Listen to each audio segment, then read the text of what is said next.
asalaamaaleykum wa rahmatullah mbokk yi maa ngi leen di ziar bu baax ñu daal di jàll ci 7e leçon bi muy wax ci prova di comprensione orale encore maanaam li nga xam ne nit ki day taxaw fe di ko lire yow nga war ko diglu bu baax après nga tontu réponse yeeg demande yi tey ñu war a wax ci la multa xam ngeen ko mooy li gaay naan multu rek mult moom la mul yi wooye moom multa lañ koy wooye un vigile urbano ferma un automobilista vigile yi nekk ci biir dëkk bi mooy policier yooyu nekk ci biir dëkk bi dafa fermare dafa arrêté benn automobilista benn chauffeur koy dawal oto. Buongiorno,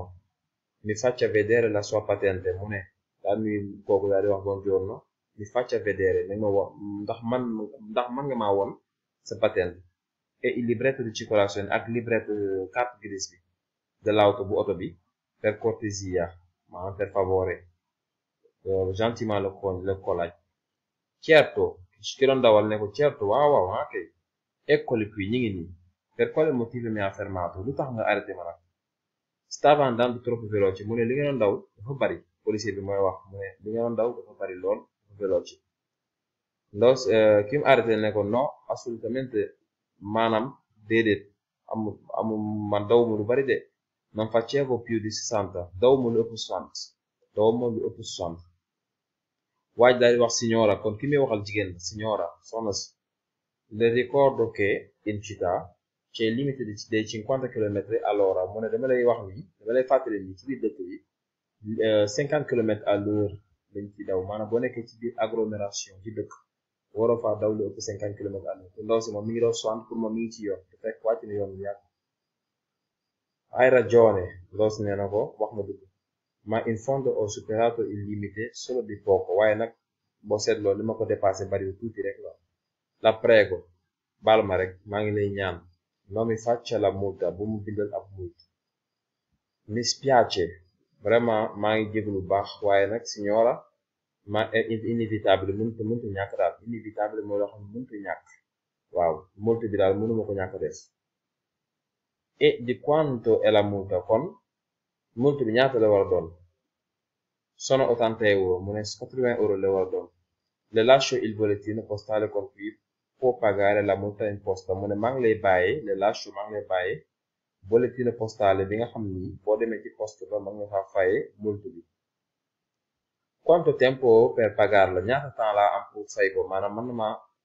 mën naa ko te yéex a fay wala ñaata temps laa am mu ne ko 2 mesi al maximum 2 mois nga am pour fay ko mi fa vedere anche il contrassegno dell'assicurazione mu ne ndax li mën nga maa woon tamit assurance bi contrassegno mooy étiquette yu ndaw yi daan am ci oto yi te léegi amatul sax mooy yi ngeen di ci pare-brise bi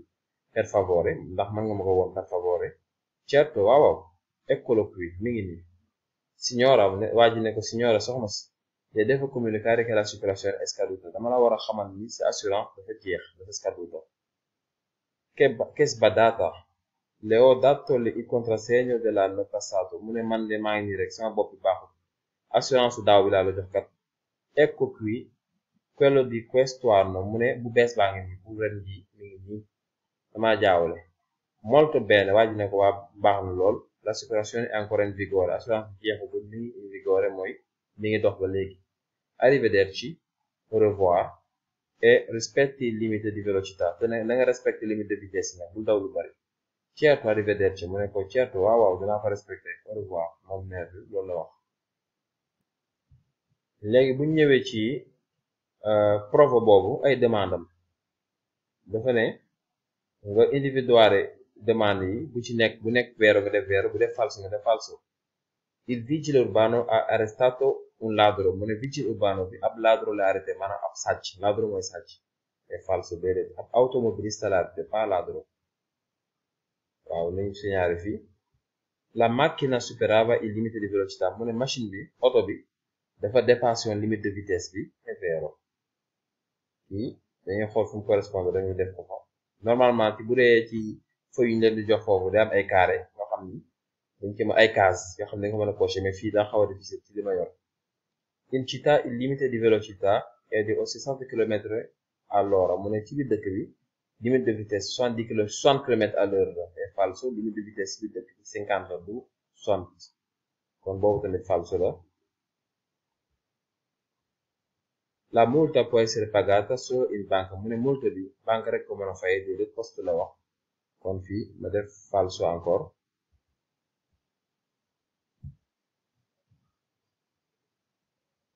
L'assicurazione dell'auto è ancora in vigore mu ne assurance auto bi mi ngi in vigore maanaam mi ngi dox ba léegi jeexagul è vero.